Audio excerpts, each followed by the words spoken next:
Les agriculteurs sont victimes des pesticides, de la pression économique, mais aussi d'une crise d'identité profonde. Plus d'1 million de personnes vivent de l'agriculture en France, et nombre d'entre elles sont en souffrance aujourd'hui, comme les éleveurs de Franche-Comté que nous avons rencontrés. Quand je me suis installé, j'ai repris l'exploitation de mes parents. Et aujourd'hui, ma spécialité, c'est le lait. Il fait beau aujourd'hui, il faut que je fasse ça. Même si c'est un samedi, même si c'est un dimanche, même si ma femme est en congé. Le dimanche matin, c'est 3 heures de travail. Ça, c'est quand même assez usant. Aujourd'hui, ce veau, il a une dizaine de jours. S'il est malade, il serait rentable de le tuer. Une visite de vétérinaire, des médicaments pour ce veau, me coûterait plus cher que sa valeur marchande. Moi, pour le moment, j'ai envie de me battre, je soigne mes bêtes, j'ai envie que ça fonctionne. J'ai envie de gagner ma vie par mon travail.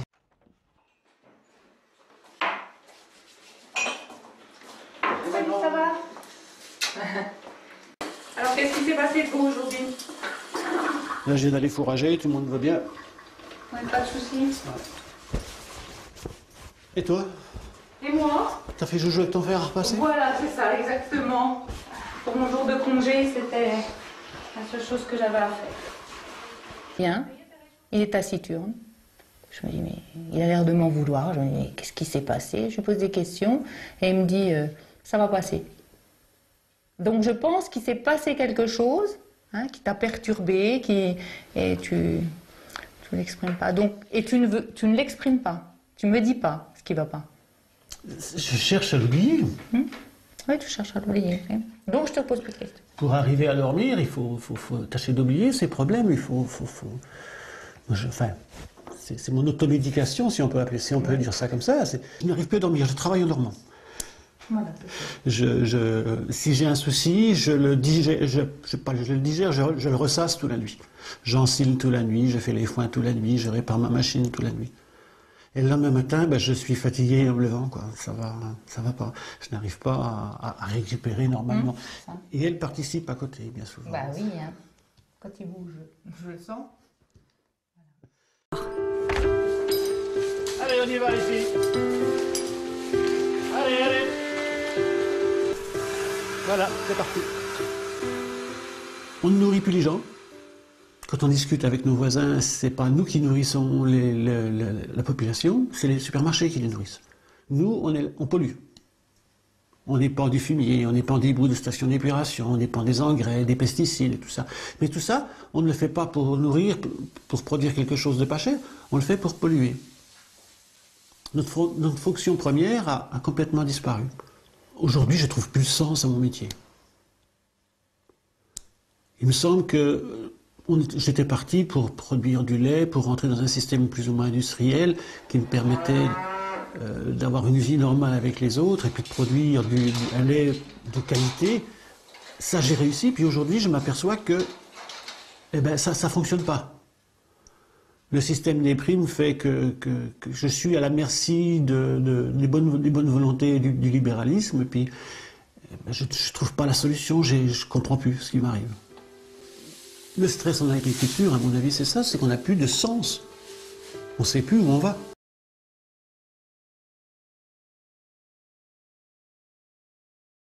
Tu avais appris la récitation. Le mari d'Annick s'est suicidé sur son exploitation un jour de janvier, il y a 2 ans. Il avait 46 ans. Là, ça me manque beaucoup. Ça me fait un vide, quoi. Du parc, il n'est plus là, mais parce que l'exploitation...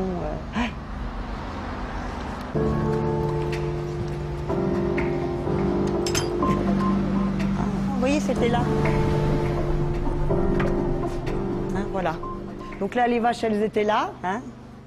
Il y en avait 22 vaches laitières. Puis en face, là-bas, c'était les taurillons, quoi, à 2 ans. Non, il n'y avait pas d'avant-coureur, non. Pas de signe qui disait attention. Bon, c'est vrai qu'il était un peu secret quand même. Dans sa jeunesse, il était un peu timide. Donc, bon, avec le temps, ça s'est un peu amélioré. Mais bon, c'est vrai qu'il ne s'expansait pas, quoi. Il ne parlait pas. Tout en même temps, peut-être le matériel n'était peut-être pas adapté pour nous. Et ça fatigue, pas se changer les idées de partir, s'en aller, se dire, bon, on s'en va 8 jours. Même quand on est parti 8 jours, il a dormi pendant 3 jours, les 8 jours, parce qu'il était tellement fatigué parce qu'il avait travaillé jusqu'à la veille pour rattraper le retard. Je pense que ça a joué aussi. Des fois, on ne comprend pas toujours pourquoi ils font ce geste-là, parce que, bon... donc, le geste. Pourquoi il en arrivait là? Bon, c'est vrai qu'il y en a certains qui laissent un mot. Bon, pour ceux qui ne laissent pas de mots, c'est ça le plus dur. Comprendre pourquoi il a fait ce geste de désespoir.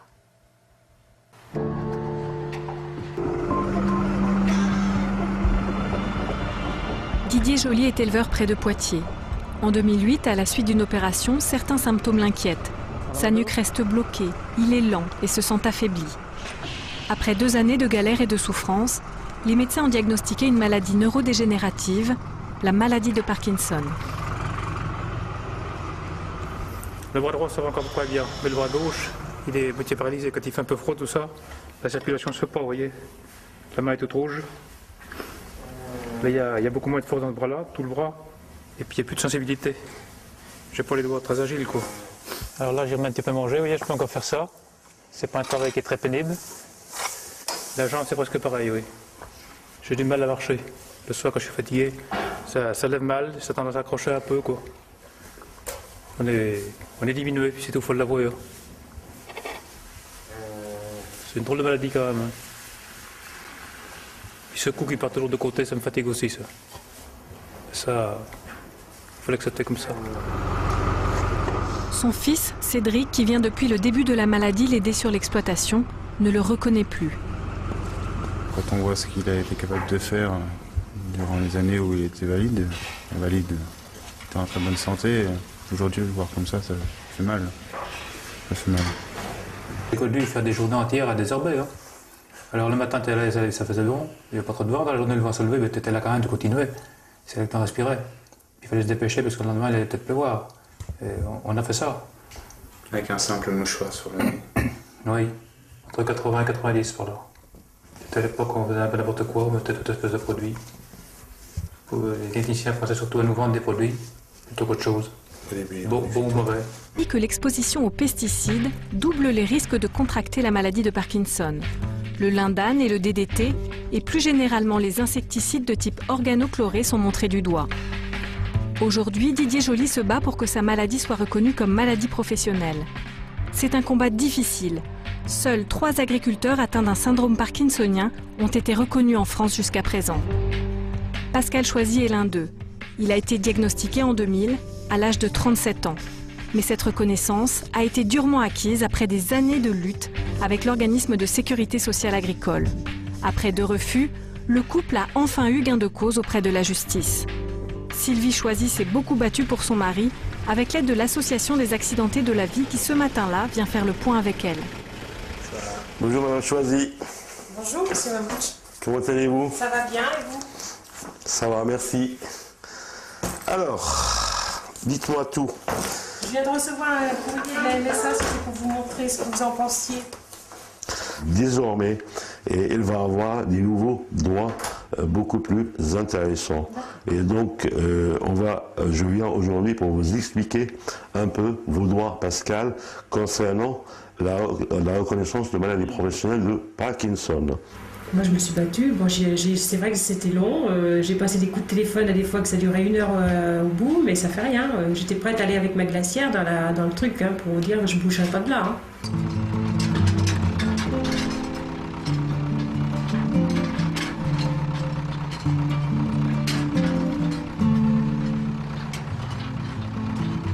C'est pas une maladie qui va se guérir, on peut l'améliorer. De toute façon, elle ne va pas s'arranger. Ça, je le sais. Je ne sais pas comment je réagirai dans 10-15 ans. Ça, je ne le sais pas non plus, je ne peux pas le dire. Je ne sais pas si je le supporterai. J'en sais rien. On va vivre le jour, point. Bon, les produits, oui. Je suis encore là d'avoir utilisé. Mais lequel, on ne sait pas. Lequel matière active? Ou ils ne nous le disent pas. Ils le savent peut-être les médecins. On ne le sait pas aujourd'hui. Que si je le savais, et en temps, moi j'utiliserais plus, et les autres non plus. Denis Camuset est éleveur et céréalier. Depuis 2 ans et demi, c'est grâce à une caméra qu'il peut garder l'œil sur son troupeau. C'est un lymphome, un cancer du sang lié à l'utilisation des pesticides qui lui a fait perdre l'usage de ses jambes. Ma vie a basculé très très vite, puisque en l'espace d'une nuit, je me suis retrouvé paraplégique le matin. Donc l'affolement de la part du monde médical a été très très rapide. J'ai passé vite un IRM qui a montré une énorme tumeur qui me comprimait la moelle épinière. On a tout de suite pensé à faire le lien avec mon métier, que je leur ai dit que j'étais donc céréalier et éleveur, mais que j'avais manipulé énormément de produits phytosanitaires dans toute ma carrière, pendant les 25 ans d'exploitation. Et puis c'est de là qu'est parti mon combat. Denis doit se battre contre le cancer, mais aussi contre son assureur qui rejette sa demande d'indemnisation, car le lymphome n'est pas dans le tableau des maladies professionnelles. Pendant plus de 2 ans, il lutte, seul contre des institutions qui refusent de reconnaître la responsabilité des pesticides dans les maladies des agriculteurs. Des agriculteurs malades, il y en a eu avant. Il y en a encore pour le moment et je pense vraiment qu'il y en aura encore beaucoup plus de ma génération. Parce que pourquoi? On a fait énormément de traitements par le passé, mais sans aucune protection. Et aujourd'hui, on sait qu'il y a encore des produits qui sont sur la sellette actuellement. Les pouvoirs publics savent que c'est mauvais, mais on ne les enlèvera pas. Pourquoi? On peut se demander. La réponse est assez simple, il y a des autorisations de mise sur le marché avec des intérêts énormes derrière, donc on ne peut pas les enlever. Mais par contre, qui c'est qui en fait les frais? C'est nous.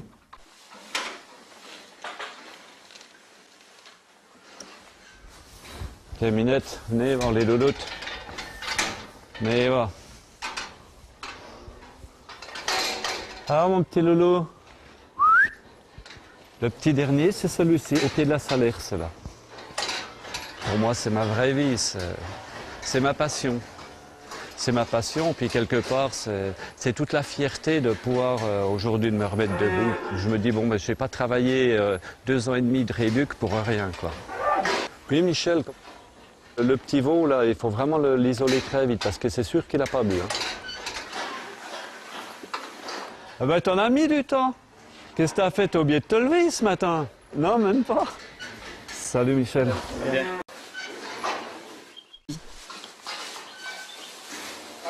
Pendant ces 2 ans-là, on a toujours été près de lui. On a vécu les moments pas très très drôles. Aujourd'hui, on en arrive là, on est fiers. On est content qu'il soit là parmi nous. Et puis, il a toujours resté proche de sa ferme. C'est ce qui l'a fait tenir jusqu'à aujourd'hui. Et surtout au niveau du troupeau. Pour lui, c'est sa 2e thérapie. Et nous, ce qui nous a fait plaisir, c'est de voir les étapes. Différentes étapes depuis l'hôpital. Après le retour, donc après la maison de rééducation, le centre, après les étapes, le fauteuil roulant, déambulateur, fauteuil roulant, et aujourd'hui il arrive à se promener avec des béquilles. Quand c'est pas chez soi, on voit jamais ce qui se passe. Quand c'est chez les autres, c'est bien. Quand ça arrive à ses proches ou à soi-même, on réfléchit autrement, on a d'autres réactions. Ça va faire qu'on aura plus de méfiance à certains produits, plus de prévention. Bon, Michel, bonne journée. Ma compagnie d'assurance a toujours la possibilité de faire appel, hein, mais j'irai au bout. J'irai au bout. S'il faut aller en appel, s'il faut aller en cassation, on ira au bout. Je serai toujours dans le combat, oui. Parce qu'on m'a volé une partie de moi-même. La France est le second utilisateur de produits phytosanitaires au monde. Et le nombre de cas de cancer du sang chez les agriculteurs augmente tous les ans.